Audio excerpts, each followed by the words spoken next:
Welcome to Downtown Sports. My name is Downtown Stephen Brown, and in today's video, guys, I want to talk about what the Maple Leafs need to do, should do, and might do ahead of this year's trade deadline after they've already acquired Ryan O'Reilly and Noel Acciari. Because it was reported after the Ryan O'Reilly trade had happened that the sense around the league was that the Maple Leafs weren't done adding to their team. So if the Maple Leafs are still in the trade market even after acquiring Ryan O'Reilly and Noel Acciari, the question then shifts to, do they have the cap space to be able to pull it off? And then what should they even be looking at? First, let's tackle the question of the cap space. Because earlier in the week, the Maple Leafs placed Wayne Simmonds and Joey Anderson on waivers, and both players cleared. And yesterday, on Saturday, they placed Jordie Benn on waivers, and we haven't found out yet whether or not he's cleared waivers. We'll find out at, I believe, 1 or 2 p.m. Eastern Time, and when we do, I will pin a comment in the comment section of this video. Something else that would greatly affect their salary cap situation is whether or not Matt Murray is going to play between now and the end of the regular season, and by all indications, he should be back by about next week or so. So when Matt Murray does come back, they'll end up sending Joseph Woll back to the American Hockey League, and with the 21-man roster that you would see on the screen right now, which does not include Wayne Simmonds, Joey Anderson, or Jordie Benn, the Maple Leafs should have about $2 million in salary cap space to work with.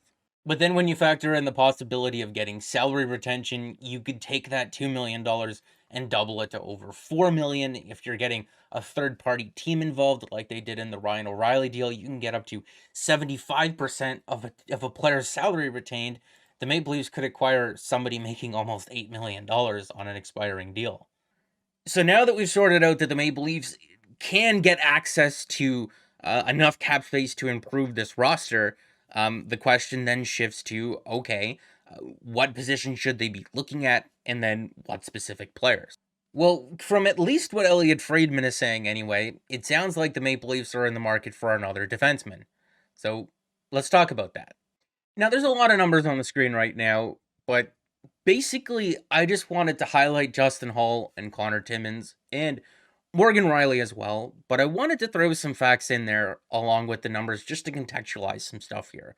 Because over the last couple of weeks, the Maple Leafs have scratched Justin Holl, they've played Connor Timmins, and then they've also scratched him.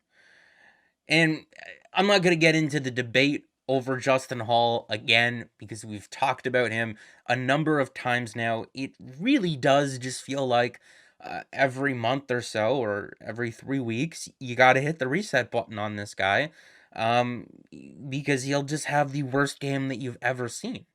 If you're taking a look at Justin Holl's numbers this year at 5-on-5, they're decent. They're just okay. But if we contextualize those numbers a little bit, the numbers might scare you or they might encourage you, because so far, no other Maple Leafs defender has played more minutes this year against the other team's best players than Justin Holl. And that's different when you're comparing Justin Holl's numbers to a guy like Connor Timmins. Because if you're just looking at the numbers between these two players, yeah, Connor Timmins looks a lot better.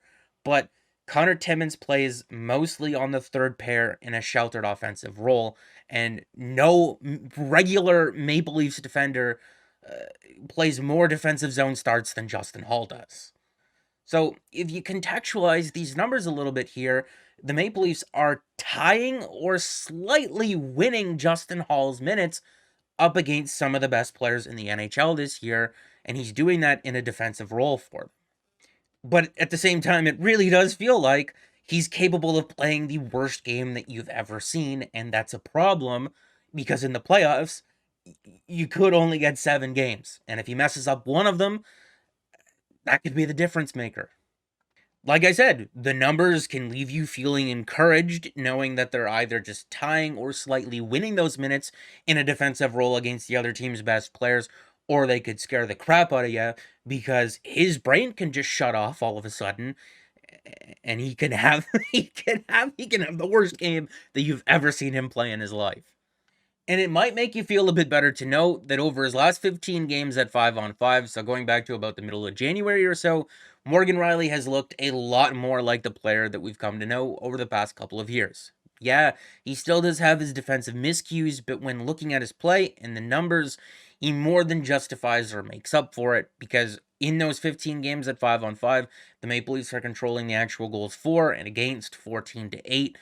They're controlling the majority of the scoring opportunities, the majority of the expected goals, the high danger shot attempts as well. And that's all in a neutral role for Morgan Rielly. So hopefully he could continue that because they've desperately needed him to play better this season. So keeping all of that in mind and knowing that the Maple Leafs are in the market for another defenseman and not a forward, the question then becomes which defenseman should they look at trading for? And a lot of people have suggested that they go after former Maple Leaf Luke Schenn. And this isn't the part of the video where I say, oh, look at the analytics, this guy sucks. No, I actually think that in the right role, Luke Schenn can be a very effective player for you. You know, he throws a lot of hits, which is always entertaining. He clears the front of the net. He's actually done a decent job of defending his own blue line off the rush so far this year. And, you know, I think that he could work well with a guy like Morgan Rielly. He's had a lot of success playing with Quinn Hughes in Vancouver, and Hughes and Rielly play a similar style of game. But there's one thing that the Leafs have struggled with more than anything else this season, and Luke Schenn's skill set won't help them with it. And that's giveaways, turnovers. The Maple Leafs have committed the third most to giveaways in the entire NHL so far this year. And if we're looking at just the defensive end, they've given up the puck the fifth most out of anybody in the league. And that'll just kill you. You know, people like to say that the Maple Leafs struggle against teams that play heavy, you know, teams that play hard.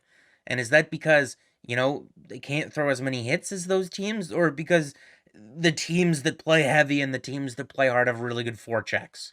And those really good forechecks put pressure on your defenders and cause more turnovers and cause more giveaways. You know, if you're looking at that last game that the Leafs played before the All-Star break in Boston, there were 2 goals that the Bruins scored directly off of giveaways. One in the offensive end and one where the Maple Leafs were breaking the puck out of their own zone. So I don't think that a guy like Luke Schenn and his skill set loans itself to helping the Maple Leafs with this problem. If anything, he might make it worse because he's not good at handling the puck. I mentioned this months ago, and it's still a problem with this team. And earlier on in the year when the Maple Leafs were really struggling, Sheldon Keefe had a quote that I think relates to this perfectly. Because after a game that they'd clearly lost, Sheldon Keefe said that the issues stem from the defense struggling to make a clean first pass. Says that's not on the forwards, and that changing the D pairs probably won't solve the issue. And I remember being frustrated or upset with this quote when I first read it because I'm like, you're the coach, man. You know, you should try to be a little bit more proactive than that. But at the same time, I can also appreciate that this was probably coming from some frustration. I mean, this was also a time during the year when people were talking about whether or not he should be fired. So I think this was more an honest assessment of his team more than anything. And if we're looking at upgrading over a guy like a Justin Hall, you know, some of his worst moments this year have been giveaways or turnovers in his own zone. There was specifically a game very early on in the year against the Anaheim Ducks where he tried to clear the puck out of his own zone like 3 or 4 times and he just couldn't do it. And a hot mic in the arena picked up Mitch Marner yelling at him because of it. This is an article from The Athletic from Pierre LeBrun, and he mentions a bunch of different stuff here, but specifically this part of the article, he's talking about the Nashville Predators and their decision between going back and forth on whether or not they're going to be sellers at this year's deadline. Well, yesterday or Saturday, they traded away Nino Niederreiter. So they're clearly open to listening to players on their teams, but Pierre links Matthias Ekholm to the Toronto Maple Leafs here, and I think we're going to need a minute to break that down. In looking over his numbers from this season, this is exactly the type of player that would help the Maple Leafs with what they've struggled with on D this year, especially when it comes to moving the puck and just being responsible in your own end. The problem being is that he's turning 33 in May. He's got 3 more years left on his deal at $6.25 million, and the apparent asking price is 2 first-round picks, or the equivalent of 2 first-round picks. I don't think it would be impossible for the Maple Leafs to make the money situation work this year. You'd have to include a guy like Kerfoot in the deal, and then maybe Nashville retains a little bit of that money. But still, I don't like the idea of needing to give up 2 first-round picks or the equivalent of 2 first-round picks, and then risking this guy being on the wrong side of 30 in the next year or two when you have to then re-sign Auston Matthews and Mitch Marner and William Nylander. In the same video earlier on in the season where I talked about all the giveaways being a problem, I mentioned a player who I thought had a chance being available at this year's deadline that I thought could really help the Maple Leafs in that area. And with the Washington Capitals already having traded away two of their pending UFAs, I think that there's a pretty good chance that this guy actually ends up being available. And that's right-handed defenseman Nick Jensen, who's on an expiring deal for just $2.5 million a season. So he's a player that the Maple Leafs could fit under their salary cap, and they wouldn't have to give up anybody on their roster, and they also wouldn't have to worry about the risk of committing to him long term. Because in the short term, he's currently playing almost 21 minutes a night for the Capitals in heavy, heavy defensive zone minutes. And the majority of those minutes are against all of the other team's best players. Nobody has played more minutes against the other team's best players on that Capitals blue line than Nick Jensen, and he's just a responsible blue liner that doesn't turn the puck over very much and that can get it out of his own zone safely. And funny enough, Jack Han, who was a Marlies video coach a couple of seasons ago, actually shared a story on Twitter where the Maple Leafs were actually talking about acquiring Nick Jensen a couple of years ago when he was first traded from the Detroit Red Wings to the Washington Capitals. But Mike Babcock said that if they acquired Nick Jensen, that he would scratch Travis Dermott. So they didn't end up acquiring him. But Mike Babcock's not here to stop us this time, is he? I think we know where I kind of stand on this, but there is a legitimate argument in the Maple Leafs going out and acquiring another forward, even after they've already acquired two. So let's talk about that as well. Well, right now the Maple Leafs have John Tavares playing on the wing, on that line with Ryan O'Reilly and Mitch Marner, but late in that game against the Minnesota Wild, Sheldon Keefe made a switch, and William Nylander was there for a couple of shifts, and after the game, he said it's still a work in progress, it's a fluid situation, they're trying a bunch of stuff with the lines. But then he also said a couple of days before that I still feel at the end of the day, we're going to have John back at center. And I mean, that makes sense. John's played there his entire career, and he's still capable of playing the position at this point. And Ryan O'Reilly's won a Conn Smythe and a Selke trophy. I mean, ideally, you'd want to be able to lean on this three-headed monster, especially in the playoffs, when you're playing other teams that are really deep, like the Tampa Bay Lightning and the Boston Bruins. I think one of the biggest things that the Ryan O'Reilly trade has afforded the Maple Leafs at this point is having an embarrassing amount of options at their disposal. And it's Sheldon Keefe's job between now and the end of the regular season to figure out what works the best. But if and when John does move back to center, if you're looking at the lines here and you're looking at this left side, there still is room for improvement there. And I know I've shown this tweet in a lot of my videos now, but in possible elimination games since 2018, the Maple Leafs are 0 for 17 on the power play, and they've lost 5 of those 8 games by just 1 goal. So there is an argument that the Maple Leafs could go out and get another forward even after they've already acquired 2 of them. Because if you want to take advantage of all of the options that acquiring Ryan O'Reilly affords you, this left side could be better.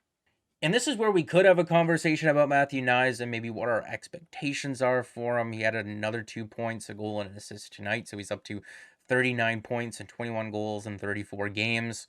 But I think I'm going to end the video here because we've already gone over a lot of stuff, and I want to have an actual conversation about Matthew Knies in the coming days or so. But make sure to like the video if you did like it, and subscribe for more because more is always on the way. As always, make sure to let me know what your thoughts and opinions are down in the comment section below. I don't know, which way are you leaning? Do you want the Maple Leafs to go out and acquire a defenseman? Do you want them to go out and get another forward? I think I let my opinion be known here in this video. But anyway, I'll see you guys in the next one.